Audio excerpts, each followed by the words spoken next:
12 जीव विज्ञान का इम्पॉर्टेंट मॉडल पेपर लेकर के आए हैं। बहुत ही ज़्यादा इम्पॉर्टेंट है और इस मॉडल पेपर में मोस्ट इम्पॉर्टेंट लॉन्ग क्वेश्चन है। चलिए शुरू करते हैं।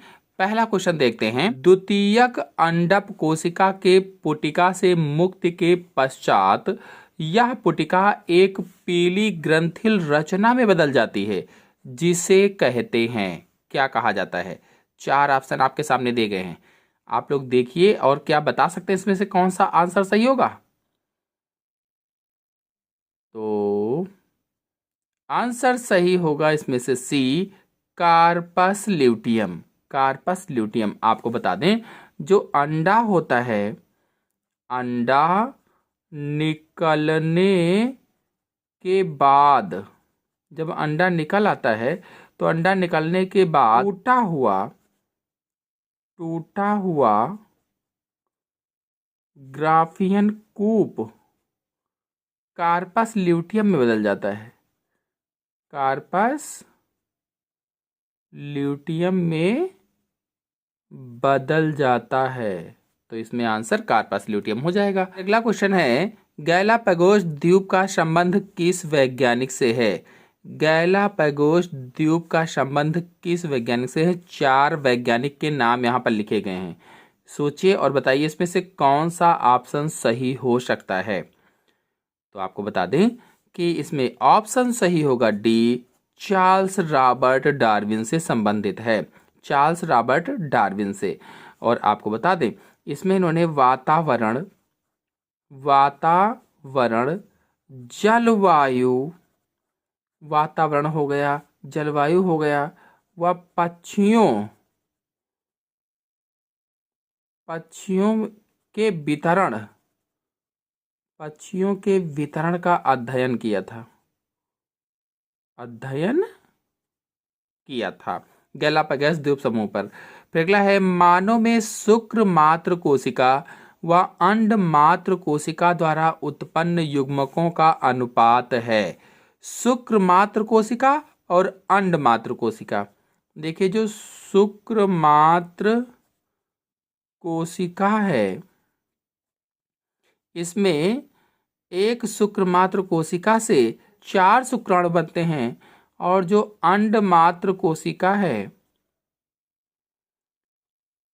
एक अंड मात्र कोशिका से एक अंडाणु बनता है, तो 4:1 हो जाएगा। तो आंसर से होगा इसमें से चौथा वाला। फिर अगला है, लिंग निर्धारण का गुणसूत्रीवाद दिया था। लिंग निर्धारण का गुणसूत्रीवाद किसने दिया था? 4 ऑप्शन आपके सामने दिए गए हैं, सोचिए और बताइए। तो इसमें ऑप्शन सही होगा सी, मैकलंग ने दिया था।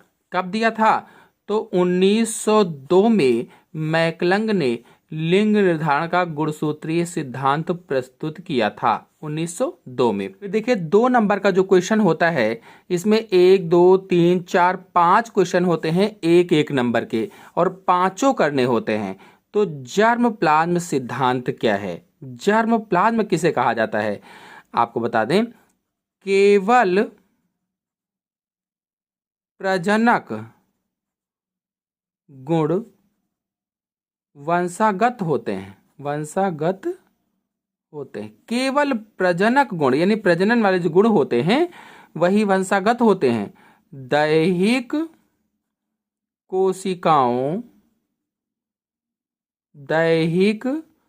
कोशिकाओं में होने वाले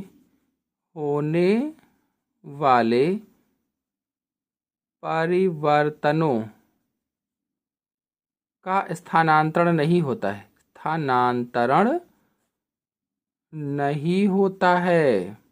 कहने का मतलब ये है कि जो आनुवांशिक जानकारी है वो केवल अंडाशय और वृषण में रोगाणु कोशिकाओं द्वारा ही प्रसारित होती है। अंडाशय और वृषण में रोगाणु कोशिकाओं के द्वारा ही प्रसारित होती है, दैहिक कोशिकाओं के द्वारा नहीं होती है। और वही चीज इसमें बताया गया है। और इसको दिया किसने था? तो बीजमैन ने दिया था। बीजमैन ने जर्म प्लाज्म सिद्धांत को दिया था। और इन्होंने कैसे प्रयोग किया था?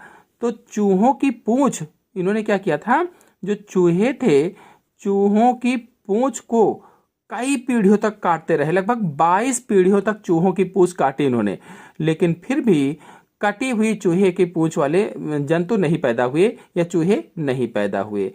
तो इस तरह से इन्होंने सिद्धांत दिया था। फिर अगला है, आयु का घंटी नुमा पिरामिड क्या प्रदर्शित करता है? आयु का घंटी नुमा जो पिरामिड है ये क्या प्रदर्शित करता है?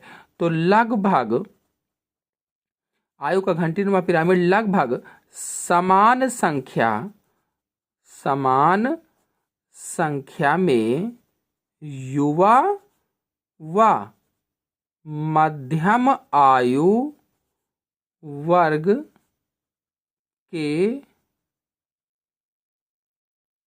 व्यक्तियों के साथ एक स्थिर आबादी को दर्शाता है। लगभग जो आयु का घंटीनुमा पिरामिड है, तो आयु का घंटीनुमा पिरामिड लगभग समान संख्या में युवा व मध्यम वर्ग के आयु वाले जो व्यक्ति होते हैं उनके साथ एक स्थिर आबादी को दर्शाता है।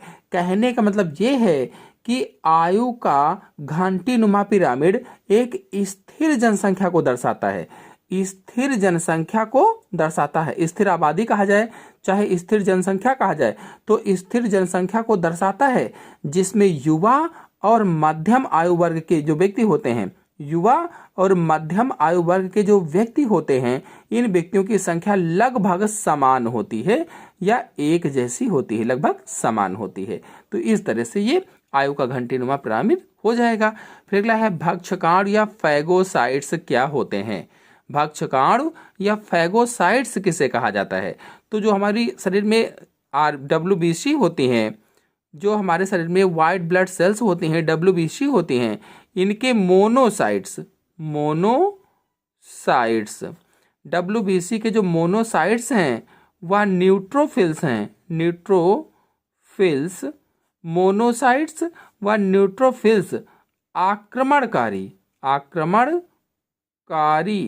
रोगाणुओं को खा जाते हैं। आक्रमणकारी जो रोगाणु होते हैं वह टूटी फूटी जो कोशिकाएं होती हैं उनका भक्षण कर डालते हैं।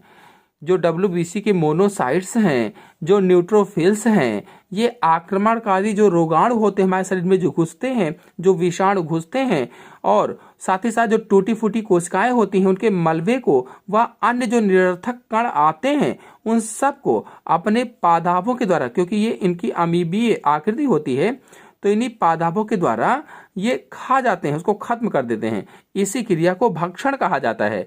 और आपको बता दें कि इस प्रकार की कोशिकाओं को भक्षकाणु कोशिकाएं कहा जाता है, या फैगोसाइट्स कहते हैं, या भक्षी कोशिकाएं कहा जाता है।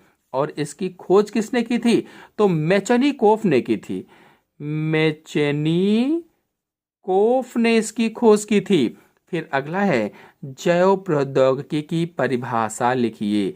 जैव प्रौद्योगिकी किसे कहा जाता है? बहुत ही सरल सी परिभाषा बता देते हैं, कहीं नहीं मिलेगी आपको। जैविक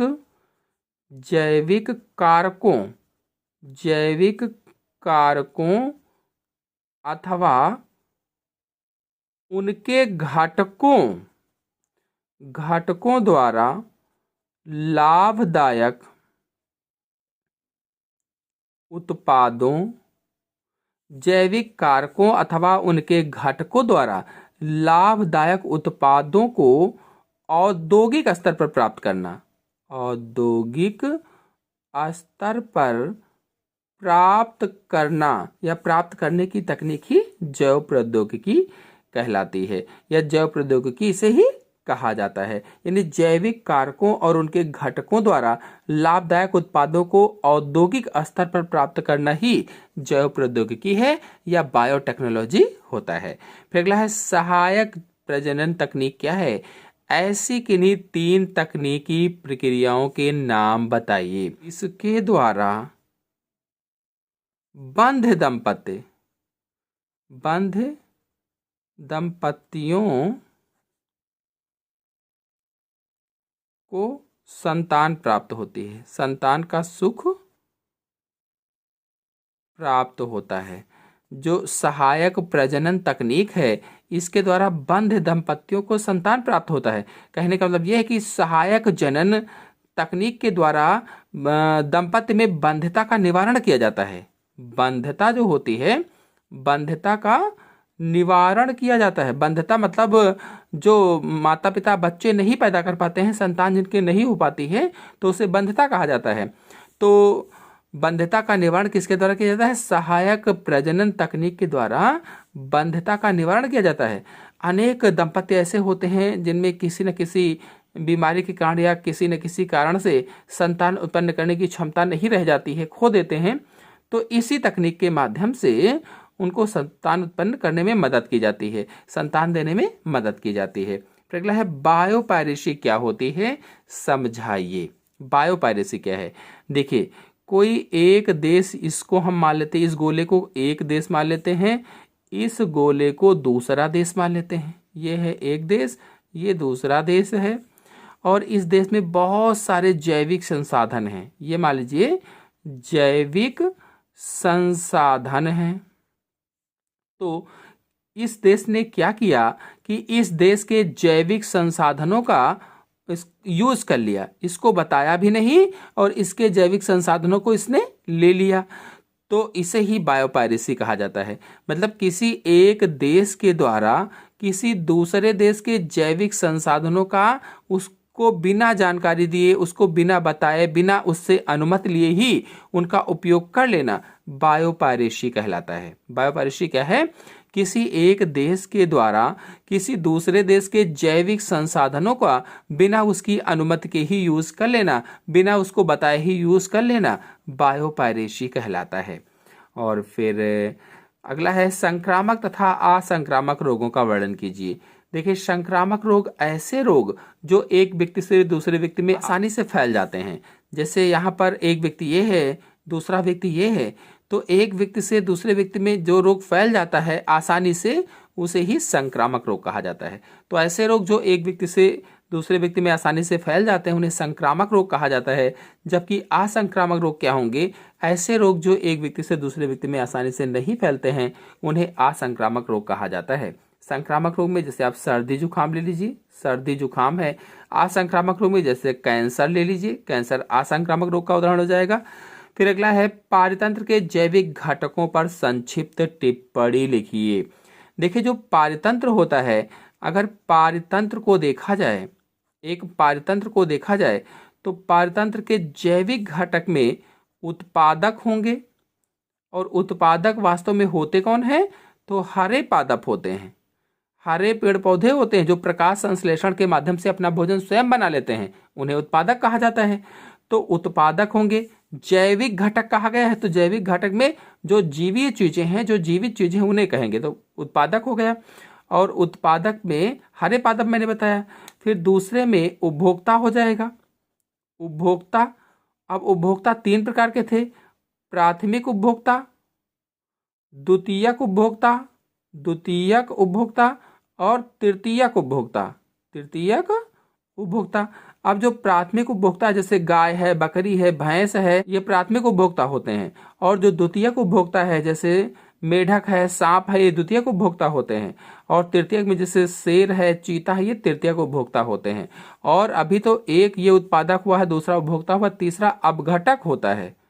अपघटक, तो अपघटक क्या होते हैं? सूक्ष्म जीव जो होते हैं वो अपघटक होते हैं, जो चीजों को अपघटित करते हैं। तो ये जैविक घटक हो जाएंगे इतने सारे। फिर अगला प्रश्न है जीन क्या होते हैं, इनकी प्रमुख विशेषताएं बताइए।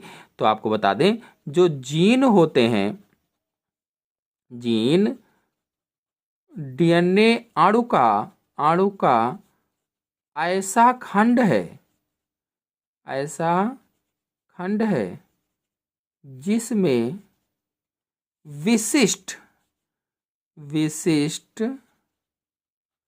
विशिष्ट प्रोटीन अणुओं के संश्लेषण के लिए सूचना निहित रहती है, सूचना संचित रहती है। तो क्या होगी जीन की परिभाषा? जीन डीएनए अणु का ऐसा खंड होता है जिसमें विशिष्ट प्रोटीन अणुओं के संश्लेषण के लिए सांकेतिक सूचना संचित रहती है, निहित रहती है, उसे ही जीन कहा जाता है। फिर विशेषताएं कहा गया था, तो जीन एक आनुवंशिक इकाई होती है। जीन क्या है?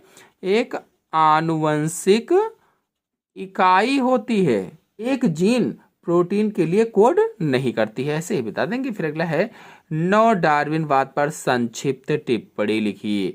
तो आपको बता दें, नौ डार्विनवाद के अनुसार, नौ डार्विनवाद के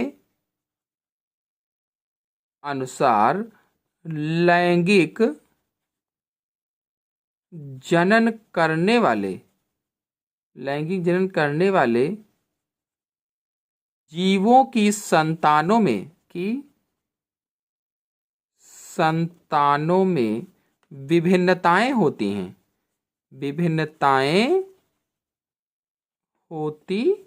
हैं, और ये जो विभिन्नताएं होती हैं, ये विभिन्नताएं उत्परिवर्तन के कारण डीएनए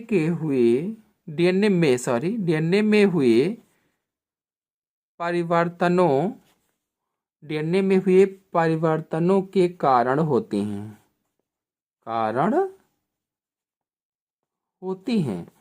और प्राकृतिक चयन लाभदायक विभिन्नताओं का चयन करने में सहायता करता है। देखिए, बहुत ही आसान सी परिभाषा आपको बता देते हैं नौ डार्विनवाद पर। नौ डार्विनवाद के अनुसार लैंगिक जनन करने वाले जीवों की, जो जीव लैंगिक जनन करते हैं, सेक्सुअल रिप्रोडक्शन करते हैं, लैंगिक जनन करने वाले जीवों की संतानों में विभिन्नताएं होती हैं। ऐसे जीव जो लैंगिक जनन करते हैं, उनकी संतानों में विभिन्नताएं होती हैं, वेरिएशंस होते हैं, और ये विभिन्नताएं या वेरिएशंस उत्परिवर्तन के कारण, डीएनए में हुए परिवर्तनों के कारण होती हैं। यानी ये जो विभिन्नताएं आई हैं, ये कैसे आई हैं?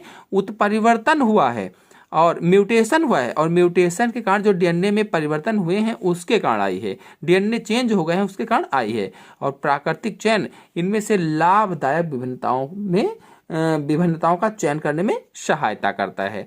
तो इस तरह से इसके बारे में बता देंगे। अगला है लघु बीजाणु जनन पर टिप्पणी लिखिए। तो देखिए, पराग कोश के लघु बीजाणु मात्र कोशिकाओं से लघु बीजाणुओं के बनने की क्रिया लघु बीजाणु जनन कहलाती है।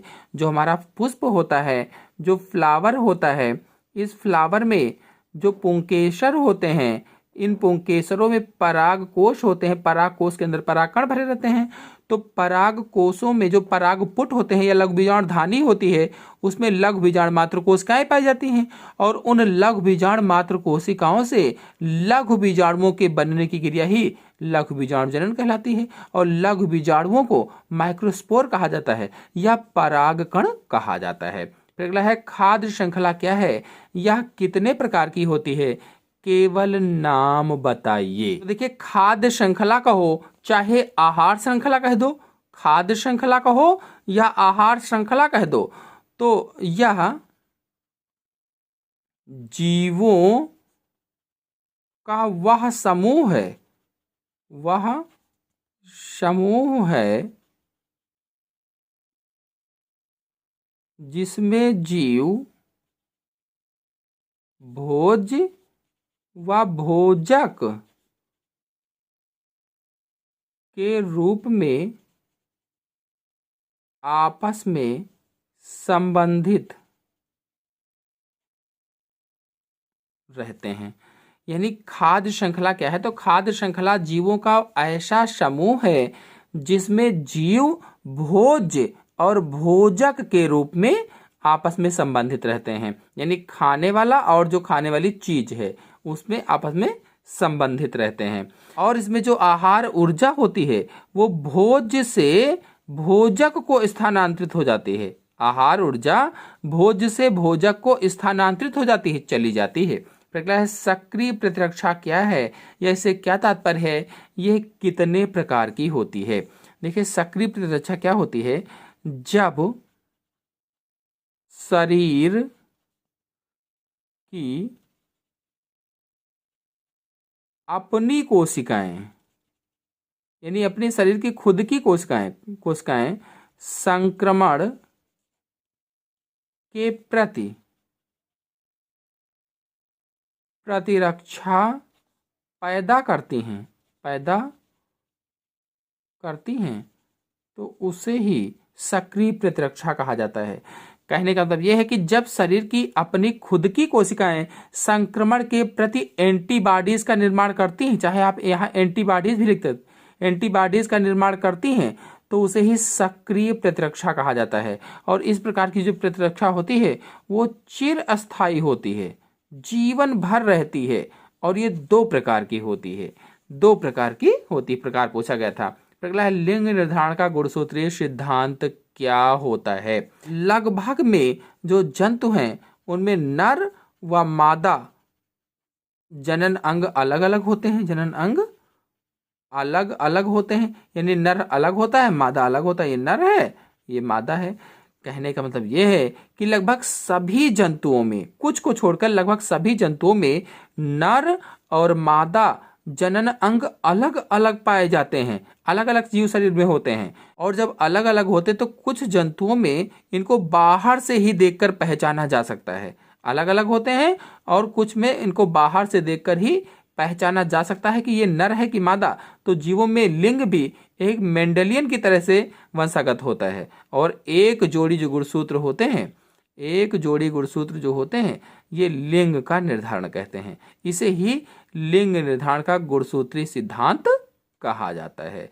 और इसकी खोज किसने की, इसको किसने बताया था, तो मैकलंग ने बताया था। चलिए अगले क्वेश्चन पर आते हैं। फिर 5 का पहला है अंडोत्सर्ग, शुक्र कायंत्रण और रजोनिवृत्ति पर टिप्पणी लिखिए। देखिए अंडोत्सर्ग को देख लेते हैं। अंडोत्सर्ग क्या होता है, तो ग्राफियन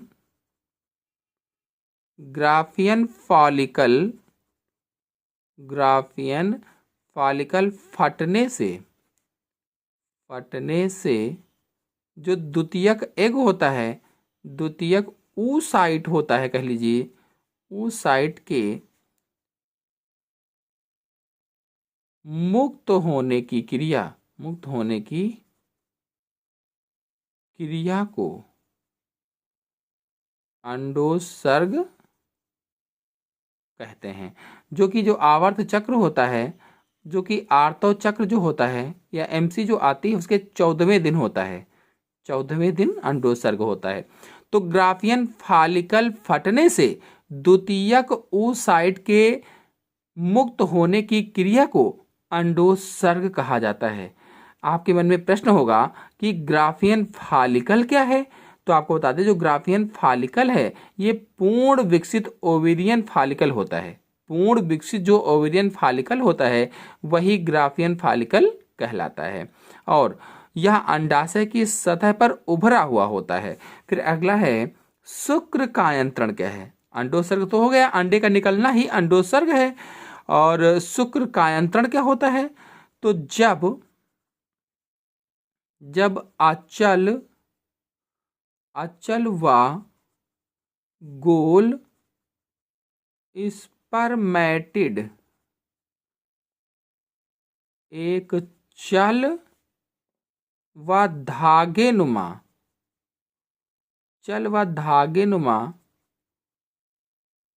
शुक्राणु में बदल जाता है, शुक्राणु में बदल जाता है, तो इसी क्रिया को शुक्र कायांतरण कहते हैं। जब अचल व गोल स्पर्मेटिड क्या हुआ कि चल व धागेनुमा शुक्राणु में बदल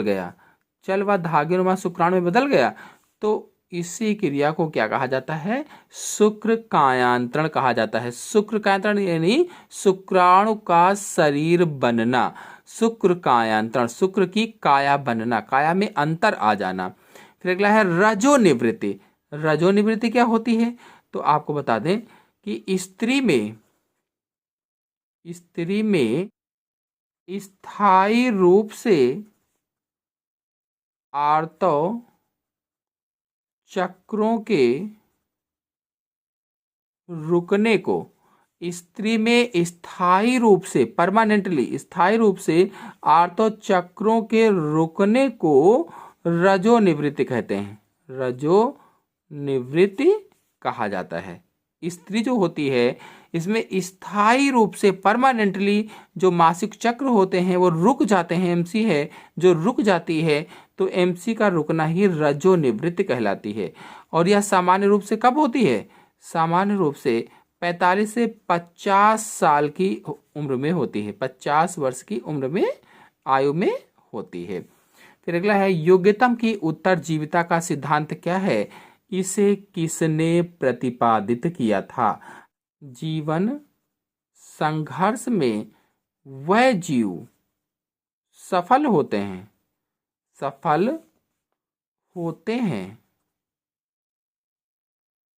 जो अपने आप को वातावरण के अनुकूल बना लेते हैं। जैसे कोई भी जीवधारी है, अगर वो जहाँ पर रह रहा है वातावरण के अनुकूल बन गया तो वो जीवित रहेगा, वरना मर जाएगा।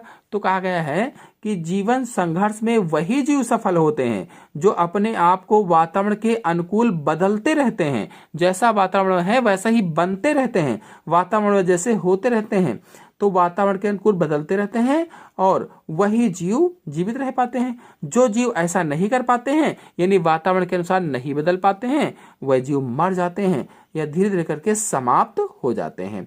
इसे ही योग्यतम की उत्तरजीविता कहा जाता है। चार्ल्स रॉबर्ट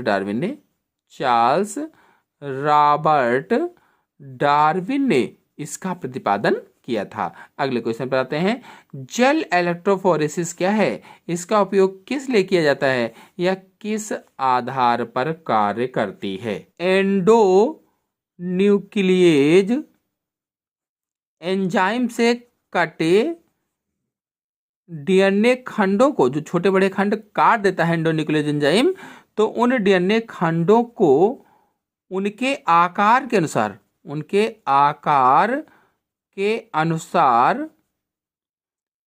अलग अलग करने की तकनीक जेल इलेक्ट्रोफोरेसिस कहलाती है। जो डीएनए खंड होते हैं उनको जो आणविक कैंची से काटा जाता है या मॉलिक्यूलर सीजर से काटा जाता है या रासायनिक चाकू से काटा जाता है या एंडोन्यूक्लियस एंजाइम से या रिस्ट्रिक्शन एंडोन्यूक्लियस एंजाइम से कट किया जाता है, तो वो छोटे बड़े हो जाते हैं। कुछ खंड बड़े बड़े रहते हैं, कुछ खंड छोटे छोटे हो जाते हैं। तो उनके आकार के अनुसार उस जीन को पहचानने के लिए, जो मेन जीन है उसको पहचानने के लिए उनको अलग अलग किया जाता है। तो इसी क्रिया को जेल इलेक्ट्रोफोरेसिस कहा जाता है। इसमें जो जेल है ये एक एगार शैवाल से प्राप्त की जाती है और इसी जेल का प्रयोग किया जाता है ताकि डीएनए के खंड आराम से फिसल सकें।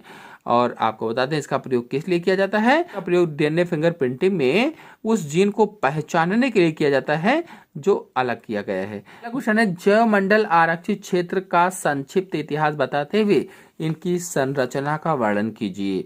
देखिए, अगर हम यहाँ पर जैवमंडल आरक्षित क्षेत्र का चित्र बनाएं तो इस तरह से हम चित्र बना सकते हैं, एक बड़ा सा, और इसके बाद में यहाँ पर एक चित्र और यहाँ पर एक चित्र। इसको थोड़ा सा अलग करके सेट कर दीजिए और ये हो जाएगा। जो पहला है इसे मैनिपुलेशन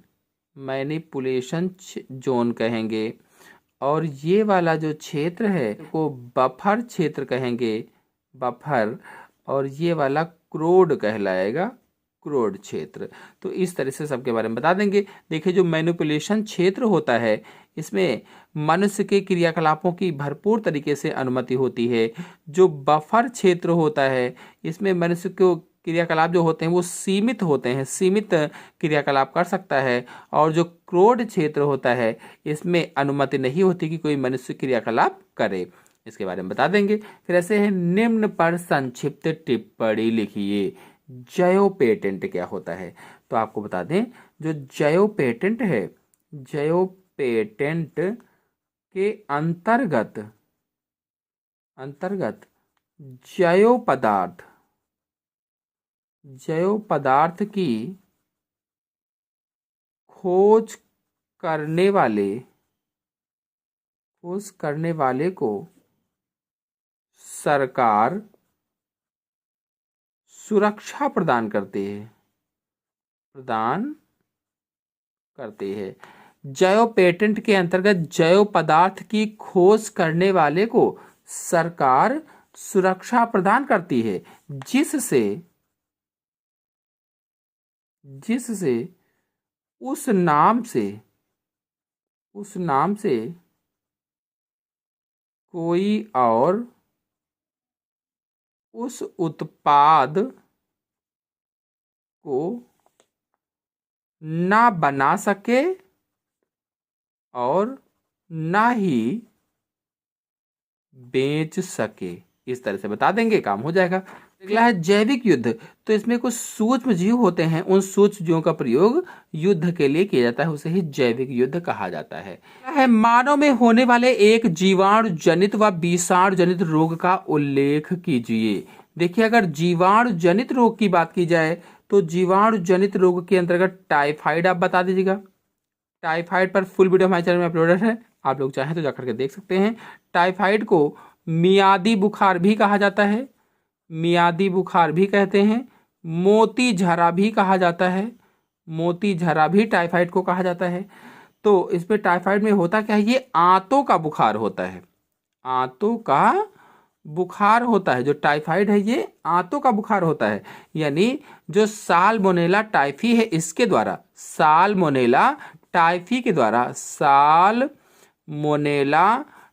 टाइफी नामक जीवाणु के द्वारा टाइफाइड नामक रोग हो जाता है। और यह जीवाणु आंतों में घाव कर देता है, आंतों को संक्रमित कर देता है। और इसमें अगर आप दवा लें तो क्लोरोमाइसिटिन नामक दवा काम करती है। फिर अगला है विषाणु जनित रोग। तो जो विषाणु जनित रोग हैं इसके अंतर्गत आप डेंगू बता सकते हैं।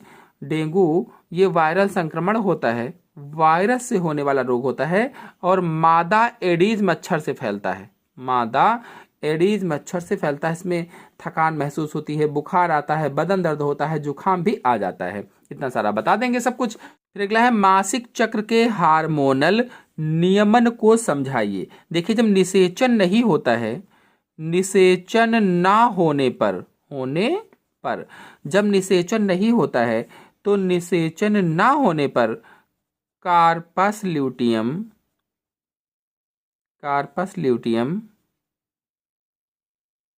विलुप्त होने लगता है, निषेचन ना होने पर कार्पस ल्यूटियम विलुप्त होने लगता है। और प्रोजेस्टेरॉन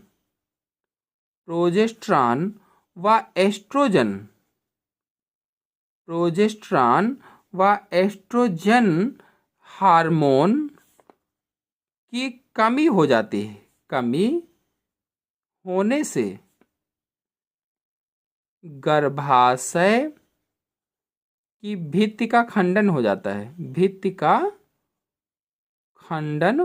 है, और फिर वही ब्लड के साथ टूटकर निकलती है, उसे ही एमसी कहा जाता है। फिर अगला है रूपांतरण एवं पारगमन पर टिप्पणी लिखिए।